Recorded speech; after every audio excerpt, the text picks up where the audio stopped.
जय श्री कृष्णा। राधे राधे। जय श्री हरि। ओम नमः शिवाय। प्रिय भक्तजनों, आज बृहस्पतिवार के दिन आप बृहस्पति देव की बड़ी ही दुर्लभ कथा सुनेंगे। इस कथा को सुनने से भक्तों की सभी मनोकामनाएं भगवान बृहस्पति देव की कृपा से पूर्ण हो जाती है। तो आइए बड़े ही श्रद्धा और प्रसन्न चित्तमन से इस कथा को सुनते हैं। भारतवर्ष में एक प्रतापी अवरदानी राजा राज्य करता था। वह नित्य गरीबों और ब्राह्मणों की सहायता करता था। यह बात उसकी रानी को अच्छी नहीं लगती थी। वह ना ही गरीबों को दान देती, ना ही भगवान का पूजन करती थी और राजा को भी दान देने से मना किया करती थी। एक दिन राजा शिकार खेलने वन को गए हुए थे तो रानी महल में अकेली थी। उसी समय बृहस्पति देव साधु वेश में राजा के महल में भिक्षा के लिए गए और भिक्षा मांगी। रानी ने भिक्षा देने से इनकार किया और कहा, हे साधु महाराज, मैं तो दान पुण्य से तंग आ गई हूँ। मेरा पति सारा धन लुटाते रहते हैं। मेरी इच्छा है कि हमारा धन नष्ट हो जाए, फिर न रहेगा बांस न बाजे की बंसुरी। साधु ने कहा, देवी तुम तो बड़ी विचित्र हो। धन संतान तो सभी चाहते हैं, पुत्र और लक्ष्मी तो पापी के घर भी होने चाहिए। यदि तुम्हारे पास अधिक धन है तो भूखों को भोजन दो, प्यासों के लिए प्याऊ बनवाओ, मुसाफिरों के लिए धर्मशालाएं खुलवाओ। जो निर्धन अपनी कुंवारी कन्याओं का विवाह नहीं कर सकते उनका विवाह करा दो। ऐसे और कई काम हैं जिनके करने से तुम्हारा यश लोक परलोक में फैलेगा। परंतु रानी पर उपदेश का कोई प्रभाव न पड़ा। वह बोली, महाराज आप मुझे कुछ न समझाएं। मैं ऐसा धन नहीं चाहती जो हर जगह बांटती फिरूं। साधु ने उत्तर दिया, यदि तुम्हारी ऐसी इच्छा है तो तथास्तु। तुम ऐसा करना कि बृहस्पतिवार को घर लीपकर पीली मिट्टी से अपना सिर धोकर स्नान करना, बाटी चढ़ाकर कपड़े धोना। ऐसा करने से आपका सारा धन नष्ट हो जाएगा। इतना कहकर वह साधु महाराज वहां से आलोप हो गए। साधु के अनुसार कई बातों को पूरा करते हुए रानी को केवल 3 बृहस्पतिवार ही बीते थे कि उसकी समस्त धन संपत्ति नष्ट हो गई। भोजन के लिए राजा का परिवार तरसने लगा। तब एक दिन रानी ने राजा से बोली, एक दिन राजा ने रानी से बोला कि हे रानी, तुम यहीं रहो, मैं दूसरे देश को जाता हूँ, क्योंकि यहाँ पर सभी लोग मुझे जानते हैं। इसलिए मैं कोई छोटा कार्य नहीं कर सकता। ऐसा कहकर राजा परदेश चला गया। वहाँ वह जंगल से लकड़ी काट कर लाता और शहर में बेचता।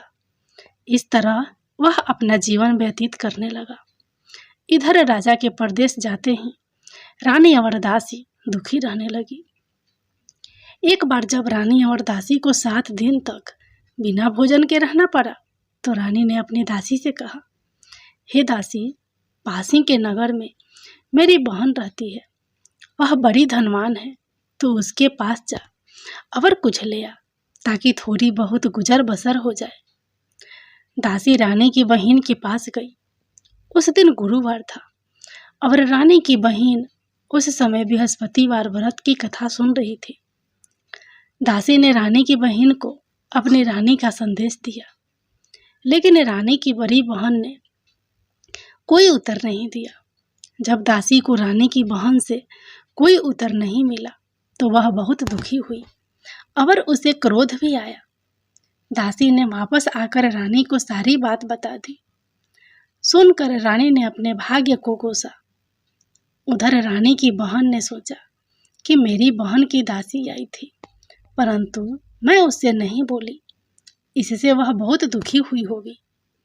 कथा सुनकर और पूजन समाप्त करके वह अपने बहन के घर आई और कहने लगी, हे बहन, मैं बृहस्पतिवार का व्रत कर रही थी। तुम्हारी दासी मेरे घर आई थी, परंतु जब तक कथा होती है तब तक ना तो उठते हैं और ना ही बोलते हैं, इसलिए मैं नहीं बोली। कहो दासी क्यों गई थी? रानी बोली, बहन तुमसे क्या छिपाऊं, हमारे घर में खाने तक को अनाज नहीं था। ऐसा कहते कहते रानी की आंखें भर आई। उसने दासी समेत पिछले 7 दिनों से भूखे रहने तक की बात अपनी बहन से विस्तार पूर्वक सुना दी।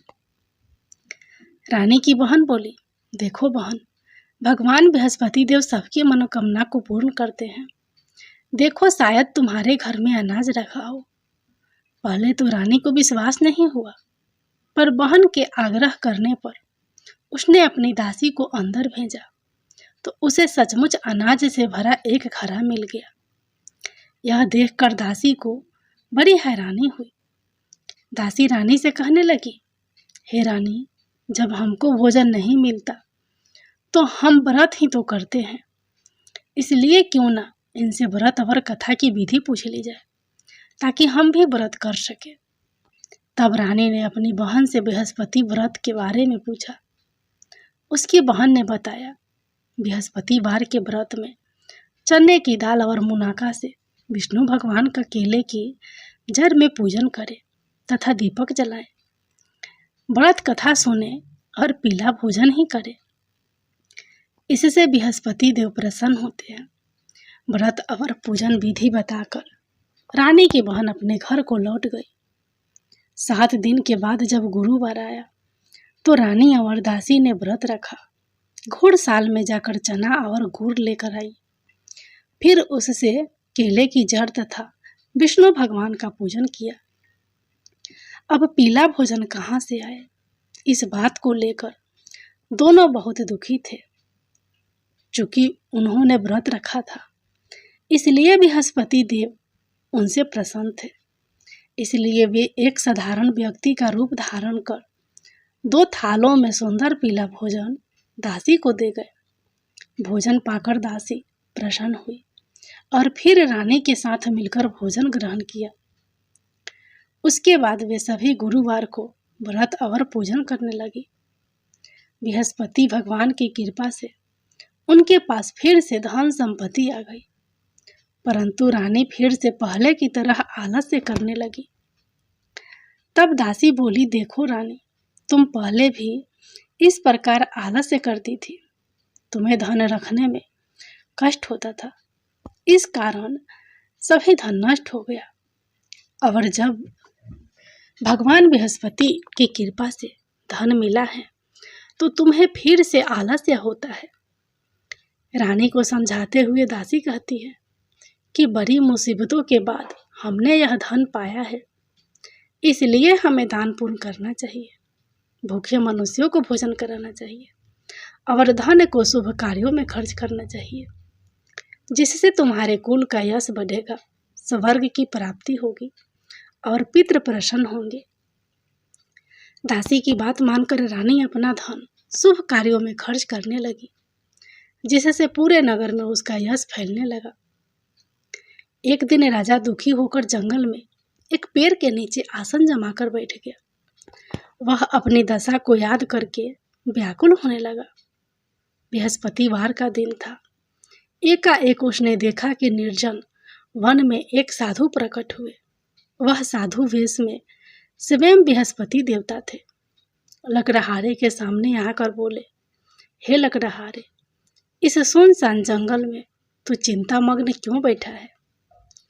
लकड़हारे ने दोनों हाथ जोड़कर प्रणाम किया और उत्तर दिया, महात्मा जी, आप सब कुछ जानते हैं, मैं क्या कहूँ? यह कहकर रोने लगा और साधु को अपनी आत्मकथा सुनाई। महात्मा जी ने कहा, तुम्हारी स्त्री ने बृहस्पतिवार के दिन बृहस्पति भगवान का निरादर किया है, जिसके कारण रुष्ट होकर उन्होंने तुम्हारी यह दशा कर दी। अब तुम चिंता को दूर करके मेरे कहने पर चलो तो तुम्हारे सब कष्ट दूर हो जाएंगे और भगवान पहले से भी अधिक संपत्ति देंगे। तुम बृहस्पतिवार के दिन कथा किया करो, 2 पैसे के चने मुनाका लाकर उसका प्रसाद बनाओ और शुद्ध जल से लोटे में शक्कर मिलाकर अमृत तैयार करो। कथा के पश्चात अपने सारे परिवार और सुनने वाले प्रेमियों में अमृत व प्रसाद बांटकर आप भी ग्रहण करो। ऐसा करने से भगवान तुम्हारी सब मनोकामनाएं पूरी करेंगे। साधु के ऐसे वचन सुनकर लकड़हारा बोला, हे प्रभु, मुझे लकड़ी बेचकर इतना पैसा नहीं मिलता जिससे भोजन के उपरांत कुछ बचा सकूं। मैंने रात्रि में अपनी स्त्री को व्याकुल देखा है। मेरे पास कुछ भी नहीं जिससे मैं उसकी खबर मंगा सकूं। साधु ने कहा, हे लकड़हारे, तुम किसी बात की चिंता मत करो। बृहस्पति के दिन तुम रोजाना की तरह लकड़ियां लेकर शहर जाओ। तुमको रोज से 2 गुना धन प्राप्त होगा, जिससे तुम भली भांति भोजन कर लोगे तथा बृहस्पति देव की पूजा का सामान भी आ जाएगा। इतना कहकर साधु अंतर्धान हो गए। धीरे धीरे समय व्यतीत होने पर फिर वहीं बृहस्पतिवार का दिन आया। लकड़हारा जंगल से लकड़ी काटकर किसी शहर में बेचने गया। उसे उस दिन और दिन से अधिक पैसा मिला। राजा ने चना गुड़ आदि लाकर गुरुवार का व्रत किया। उस दिन से उसके सभी कलेश दूर हुए। परंतु जब दोबारा गुरुवार का दिन आया तो बृहस्पतिवार का व्रत करना भूल गया। इस कारण बृहस्पति भगवान नाराज हो गए। उस दिन उस नगर के राजा ने विशाल यज्ञ का आयोजन किया तथा शहर में यह घोषणा करा दी कि कोई भी मनुष्य अपने घर में भोजन न बनावे, न आग जलावे। समस्त जनता मेरे यहाँ भोजन करने आवे। इस आज्ञा को जो ना मानेगा उसे फांसी की सजा दी जाएगी। इस तरह की घोषणा संपूर्ण नगर में करवा दी गई। राजा की आज्ञा अनुसार शहर के सभी लोग भोजन करने गए, लेकिन लकड़हारा कुछ देर से पहुंचा। इसलिए राजा उसको अपने साथ घर लिवा ले गए और ले जाकर भोजन करा रहे थे तो रानी की दृष्टि उस खूंटी पर पड़ी जिस पर उसका हार लटका हुआ था। वह वहां पर दिखाई नहीं दिया। रानी ने निश्चय किया कि मेरा हार इस मनुष्य ने चुरा लिया है। उसी समय सिपाहियों को बुलाकर उसको जेल में डलवा दिया।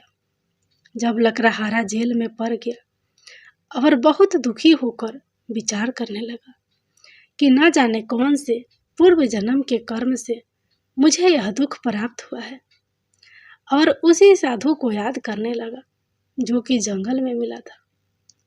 उसी समय तत्काल बृहस्पति देव साधु के रूप में प्रकट हुए और उसकी दशा को देखकर कहने लगे, अरे मूर्ख, तूने बृहस्पति देव की कथा नहीं करी, इस कारण तुझे दुख प्राप्त हुआ है। अब चिंता मत कर। बृहस्पतिवार के दिन कारागार के दरवाजे पर 4 पैसे परे मिलेंगे, उनसे तो बृहस्पति देव की पूजा करना, तेरे सभी कष्ट दूर हो जाएंगे। बृहस्पतिवार के दिन उसे 4 पैसे मिले। लकड़हारे ने कथा कही। उसी रात्रि को बृहस्पति देव ने उस नगर के राजा को सपने में कहा, हे राजा, तुमने जिस आदमी को कारागार में बंद कर दिया है वह आदमी निर्दोष है, वह राजा है, उसे छोड़ देना। रानी का हार उसी खूंटी पर लटका है। अगर तू ऐसा नहीं करेगा तो मैं तेरे राज्य को नष्ट कर दूंगा। इस तरह रात्रि के सपने को देखकर राजा प्रातः काल उठा और खूंटी पर हार देखकर लकड़हारे को बुलाकर क्षमा मांगी तथा लकड़हारे को योग सुंदर वस्त्र आभूषण देकर विदा कर दिया। बृहस्पति देव की आज्ञा अनुसार लकड़हारा अपने नगर को चल दिया। राजा जब अपने नगर के निकट पहुंचा तो उसे बड़ा आश्चर्य हुआ। नगर में पहले से अधिक बाग, तालाब, कुएं तथा बहुत सी धर्मशाला, मंदिर आदि बन गई है। राजा ने पूछा, यह किसका बाग है और धर्मशाला है? तब नगर के सब लोग कहने लगे, यह सब रानी और बांदी के है। तो राजा को आश्चर्य हुआ और गुस्सा भी आया। जब रानी ने यह खबर सुनी कि राजा आ रहे हैं तो उन्होंने दासी से कहा कि हे दासी, देख, राजा हमको कितनी बुरी हालत में छोड़ गए थे। हमारी ऐसी हालत देखकर वह लौट न जाए। इसलिए तू दरवाजे पर खड़ी हो जा। आज्ञा अनुसार दासी दरवाजे पर खड़ी हो गई। राजा आए तो उन्हें अपने साथ महल में लिवा लाई। तब राजा ने क्रोध करके अपनी रानी से पूछा कि यह धन तुम्हें कैसे प्राप्त हुआ है। तब उन्होंने कहा, हमें यह सब धन बृहस्पति देव के इस व्रत के प्रभाव से प्राप्त हुआ है। राजा ने निश्चय किया कि 7 रोज बाद तो सभी बृहस्पति देव का पूजन करते हैं, परंतु मैं प्रतिदिन दिन में 3 बार कहानी तथा रोज व्रत किया करूँगा। अब हर समय राजा के दुपट्टे में चने की दाल बधी रहती तथा दिन में 3 बार कहानी कहता। एक रोज राजा ने विचार किया कि चलो अपनी बहन के यहाँ हो आवे। इस तरह निश्चय कर राजा घोड़े पर सवार हो अपनी बहन के यहाँ को चलने लगा। मार्ग में उसने देखा कि कुछ आदमी एक मुर्दे को लिए जा रहे हैं। उन्हें रोक कर राजा कहने लगा, अरे भाइयों, मेरे बृहस्पति देव की कथा सुन लो। वे बोले, लो, हमारा तो आदमी मर गया है, इसको अपनी कथा की परी है। परंतु कुछ आदमी बोले, अच्छा कहो, हम तुम्हारी कथा भी सुनेंगे। राजा ने दाल निकाली और जब कथा आधी हुई थी कि मुर्दा हिलने लग गया, और जब कथा समाप्त हो गई तो राम राम करके मनुष्य उठकर खड़ा हो गया। आगे मार्ग में उसे एक किसान खेत में हल चलाता मिला। राजा ने उसे देख और उससे बोले, अरे भैया, तुम मेरी बृहस्पतिवार की कथा सुन लो। किसान बोला, जब तक मैं तेरी कथा सुनूंगा तब तक 4 हरैया जोत लूंगा। जा अपनी कथा किसी और को सुनाना। इस तरह राजा आगे चलने लगा। राजा के हटते ही बैल पछाड़ खाकर गिर गए तथा किसान के पेट में बड़ी जोर का दर्द होने लगा। उस समय उसकी माँ रोटी लेकर आई। उसने जब यह देखा तो अपने पुत्र से सब हाल पूछा और बेटे ने सभी हाल कह दिया।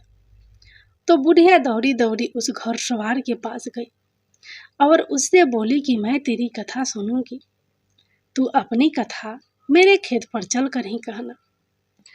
राजा ने बुढ़िया के खेत पर जाकर कथा कही, जिसके सुनते ही वह बैल उठकर खड़े हुए तथा किसान के पेट का दर्द भी बंद हो गया। राजा अपनी बहन के घर पहुंचा। बहन ने भाई की खूब मेहमानी की। दूसरे रोज प्रातः काल राजा जगा तो वह देखने लगा कि सब लोग भोजन कर रहे हैं। राजा ने अपनी बहन से कहा, ऐसा कोई मनुष्य है जिसने भोजन नहीं किया हो? मेरी बृहस्पतिवार की कथा सुन ले। बहन बोली, हे भैया, यह देश ऐसा ही है कि पहले यहाँ लोग भोजन करते हैं, बाद में अन्य काम करते हैं।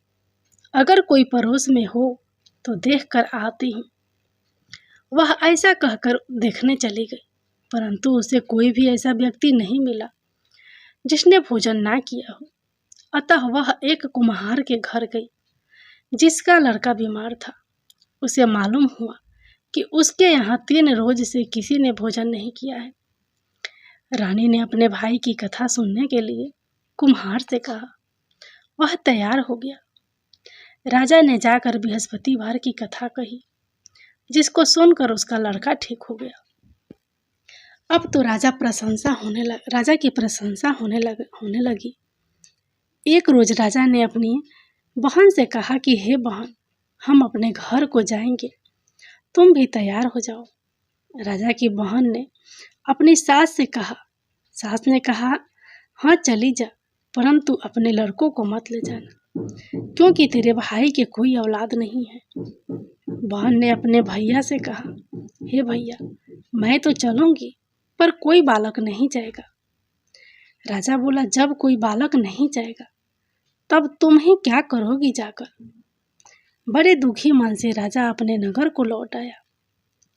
राजा ने अपनी रानी से कहा, हम निर्वंशी हैं, हमारा मुंह देखने का धर्म नहीं है और कुछ भोजन आदि नहीं किया। रानी बोली, हे प्रभु, बृहस्पति देव ने हमें सब कुछ दिया है, वह हमें औलाद अवश्य देंगे। उसी रात को बृहस्पति देव ने राजा से सपने में कहा, हे राजा, उठ, सभी सोच त्याग दे, तेरी रानी गर्भवती है। राजा की यह बात सुनकर बड़ी खुशी हुई। 9वें महीने में उसके गर्भ से एक सुंदर पुत्र पैदा हुआ। तब राजा बोला, हे रानी, स्त्री बिना भोजन के रह सकती है, पर बिना कहे नहीं रह सकती। जब मेरी बहन आवे तुम उससे कुछ कहना मत। रानी ने सुनकर हाँ कर दिया। जब राजा की बहन ने यह शुभ समाचार सुना तो वह बहुत खुश हुई तथा बधाई लेकर अपने भाई के यहाँ आई। तभी रानी ने कहा, घोड़ा चढ़कर तो नहीं आई, गधा चढ़ी आई। राजा की बहन बोली, भाभी, मैं इस प्रकार ना कहती तो तुम्हें औलाद कैसे मिलती। बृहस्पति देव ऐसे ही हैं, जैसे जिसके मन में कामनाएं हैं सभी को पूर्ण करते हैं। जो सद्भावना पूर्वक बृहस्पतिवार का व्रत करता है एवं कथा पढ़ता है अथवा सुनता है, दूसरों को सुनाता है, बृहस्पति देव उसकी सभी मनोकामना पूर्ण करते हैं। जय बृहस्पति देव।